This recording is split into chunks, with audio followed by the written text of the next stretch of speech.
habits, telling you that I'll talk about something later, and then forgetting to. I'm sorry.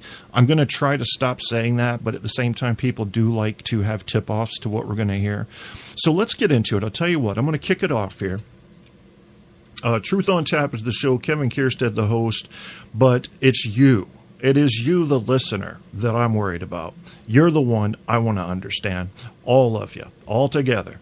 And except the assholes. Once I've labeled somebody an asshole in my mind, I'm pretty much done with them. And by asshole, you can be an asshole as long as you're an honest asshole. Once you're starting to either play a fake role or go after somebody that didn't do anything to you, then you reach into the bully area, and that's when I go, voop, done with that person. Yeah, I either attack them or abandon them. I don't deal with them.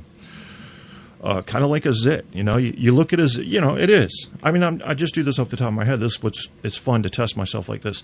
So you see a zit, and you have a choice to make. You do. You're either going to pop it, or you're going to leave it alone. I'm not going to sit there and study the zit, hang out with the zit, try to understand the zit. Why would I do that? That's the way I feel about bullies, or people that act like bullies. Now, here's what I got for you today. Here's some of the clips, all right? We got an introduction, which, believe me, for a lot of adults, this is going to be very necessary. It's not going to be something that feels like review. It's an introduction, a crash course to U.S. government and politics. It's a quick one, 6 minutes and some change. Then we've got U.S. government for dummies, and this is a special one because I'm not even going to wait and try to get your response in the chat room. I'm just going to tell you, it does kind of attack the left a little. It's almost a federalist doctrine presented, but it's not. It just feels like it to me. Like if someone were a strict fan of the Federalist Papers and nothing else, forget the Constitution, they would put this forward. And I want you to feel how this person on YouTube with this video is trying to shape behaviors. Young people come in and watch this stuff, and how they're trying to get you to lean one way or the other. After that, we're going to get into a very hot button item, the conflict in Israel and between Israel and the Palestinians. We need to understand this, folks, because almost everything happening in the Middle East that is of major concern to the U.S. revolves around either the problem with Muslims and Israelis, or the problem that the Middle East believes we have propped up the Israelis, and by connection Judaism over Islam, and that we're supporting them, and we're this super duper big brother fighting all their battles for them, and they see that as not fair. Okay, I think that's where most of your problems are coming from, but that's not all, because even when you get into the Muslims and you get into Shia and Sunni, you start to see that they have their own issues. So something's always going to be amiss in the Middle East as long as these religions continue to compete so strongly with each other. But it's even worse when you have a foreigner, because a Shia and a Sunni will come together to fight a foreign invader. It's common. It's human behavior. The warring groups, even the nobles in various countries, will conglomerate to fight an outside threat. As soon as that threat's dealt with, they go back to fighting with each other. You go down to the smaller units as you gain freedom and fight there. So we'll talk about that next. After that, so we will have talked about U.S. government times 2, conflict Israel-Palestine times 1. Then we're going to do human evolution and the deep future. I'm taking you way back, and then I'm taking you way forward. So this is going to be one of the strangest shows you may have ever heard, and yet it might be one of the most meaningful ones I've ever done. Let's get bitty with it and do that. Hi, I'm Craig. I'm not John Green, but I do have patches on my elbows so I seem smart. And this is Crash Course Government and Politics, a new show. Hooray! Why are fireworks legal or illegal? We might find out. Will we find out, Stan? Anyway, I have a question for you. Have you ever wondered where your tax dollars go, or why people complain about it so much? Or who pays for the highway that runs past your house? Or why you use the textbooks you use in science class? Or why you need a license to drive, or to hunt, or to fish, or to become a barber? I've always wanted to cut my own hair. Back when I had it. Have you ever wondered why you have to be 21 years old to drink alcohol, but only 18 to vote or gamble? Sometimes voting is a gamble. Actually, always. Do you get confused when you hear people on the news talk about Wall Street regulations, or Obamacare, or the national debt? Do you wonder why there are so few cell phone carriers and cable companies? How about why it's okay for student groups to lead prayers in schools, but not for the principal to do so? Have you ever wondered if there are any limits on when, where, and how the police can search your home, or your car, or your locker, or you, or your friend, or your grandma, or your grandma's friend. And do you know why you can stand outside of a government office with a sign and a bullhorn complaining about military action that you think is unfair and the police can't stop you, but you can be fired from your job for doing the exact same thing? Have you ever been sued or fined? Ever wonder what the difference is between being sued or being fined? Have you ever wondered why our government does the things it does and doesn't do other things? Have you ever wondered what it would be like if we had no government at all? That would be anarchy. Can we play the Sex Pistols, Stan? That's probably illegal. Why is it illegal? And probably most important, have you ever thought about how you can change the things that seem unjust or unfair or that you just don't like? Okay, so that was more than one question, and obviously there isn't a single answer to all of those questions, except that, in a way, there is.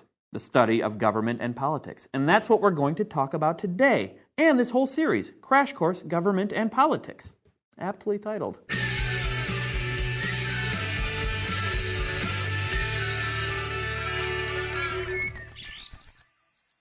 So let's start by doing what human beings do when confronted with complicated questions they can't answer. We'll answer a simpler one. In this case, what are government and politics, and why do I need to learn about them? Government is a set of rules and institutions people set up so that they can function together as a unified society. Sometimes we call this a state, or a nation, or a country, or Guam. And I'll use these terms somewhat interchangeably, except for Guam. That might be a little confusing. So, we study government in order to become better citizens. Studying government enables us to participate in an informed way. Anyone can participate, but doing so intelligently, that takes a little effort, and that's why we need to learn about how our government works. Politics is a little different. Politics is a term we use to describe how power is distributed in a government. And in the U.S., it basically describes the decisions about who holds office and how individuals and groups make those decisions. Following politics is a lot like following sports in that there's a winner and a loser, and people spend a lot of time predicting who will win and analyzing why the winner won and the loser lost. The outcome of an election might affect your life more than the outcome of a sports game, though, unless you're gambling, which might be illegal. Government is really important. Everyone born in America is automatically a citizen, and many people choose to become citizens every year so that they can have a say in the government. The USA is a republic, which means that we elect representatives to govern us, and a democracy, which means that citizens are allowed to participate. This ability to participate is something we take for granted, but we shouldn't. History tells us that citizen participation is the exception rather than the rule, but we're not going to look at history. Who has time? That's what history courses are for with that other guy. So one way people can participate in government is through voting, and many people will tell you that that's pretty much the only way we can participate in government or politics. But they're wrong! And I love pointing out when people are wrong. Let's go to the thought bubble. Sure, when you mark a ballot, you are participating in the political process, but there are so many other things you can do to be an active citizen. You can contact your representatives and tell them what you think about a political issue. People used to do this by writing letters or sending telegrams, but now they tend to call or send email.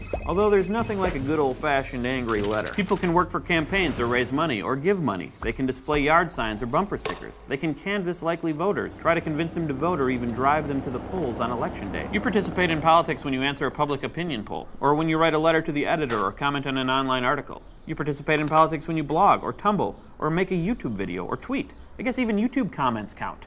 First, ever been to a march or a rally, or held a sign, or worn a t-shirt with a slogan on it, or discussed an upcoming election at the dinner table and tried to convince your parents who to vote for? You've participated in the political process. And if you've actually run for office, you've participated, even if you didn't win. And if you did win, congratulations! Now get back to work. You should already know this. But probably the most important thing you can do to participate in government and politics is both the easiest and the most challenging. Become more educated. Anyone can be a citizen, but to be a good citizen requires an understanding of how the government works and how we can participate. It requires knowledge and effort, and we have to do it because otherwise we end up being led rather than being leaders. We learn about politics because knowledge is our best defense against unscrupulous people who will use our ignorance to get us to do the things that they want rather than what we think should be done. Thanks, Thought Bubble.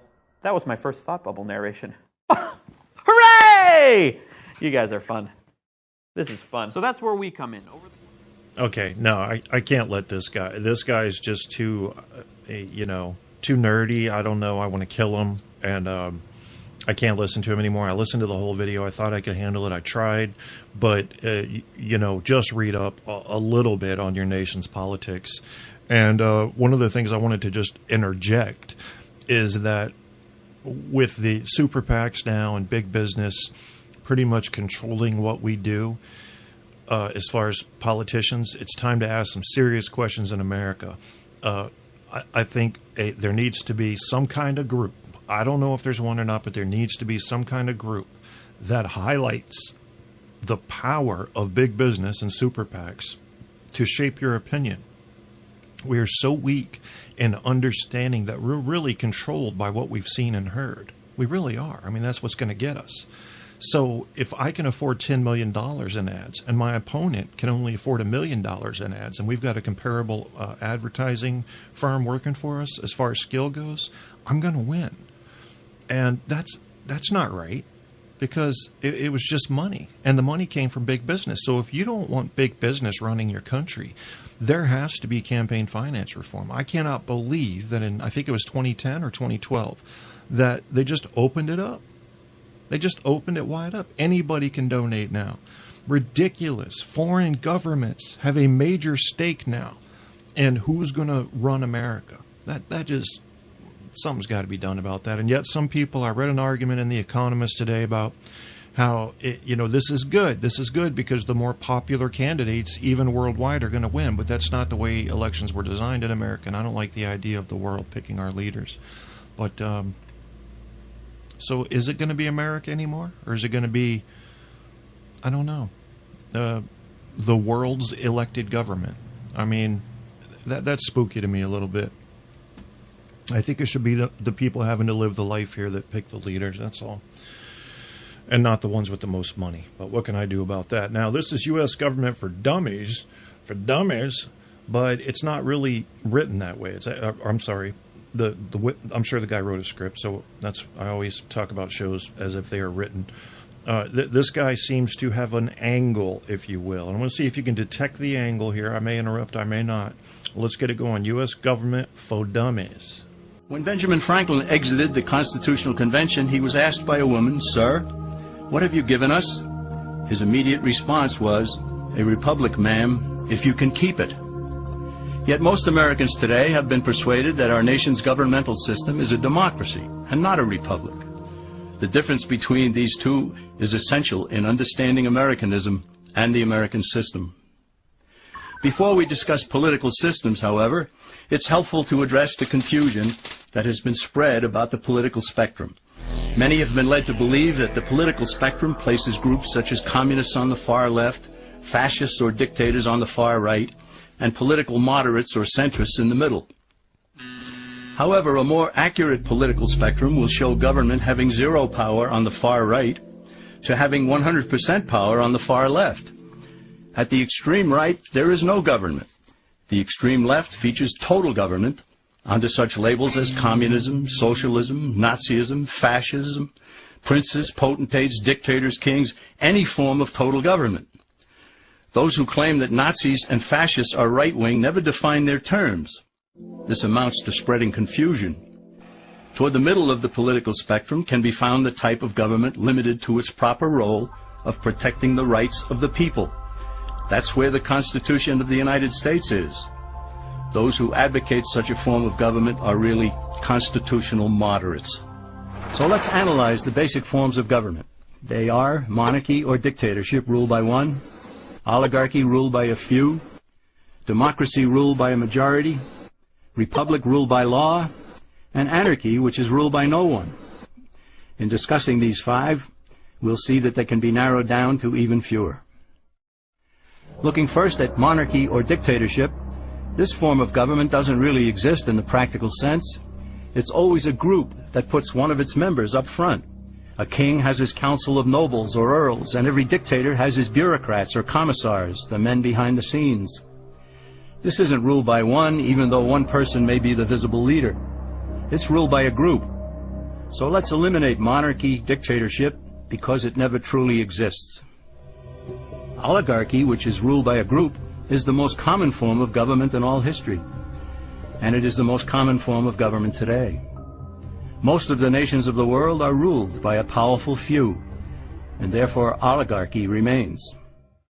At the other end, we find anarchy, which means without government.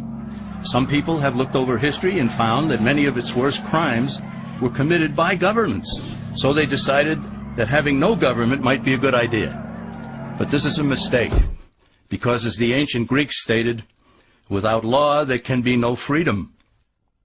Our founding fathers agreed and held that some amount of government is a necessary force in any civilized, orderly society. In a state of anarchy, however, everyone has to guard life, liberty, and property, and the lives of family members. Everyone must be armed, and movement is severely restricted because one's property has to be protected at all times. Civilized people have always hired someone to do the guarding, a sheriff, a police force, or some branch of government. Once law enforcement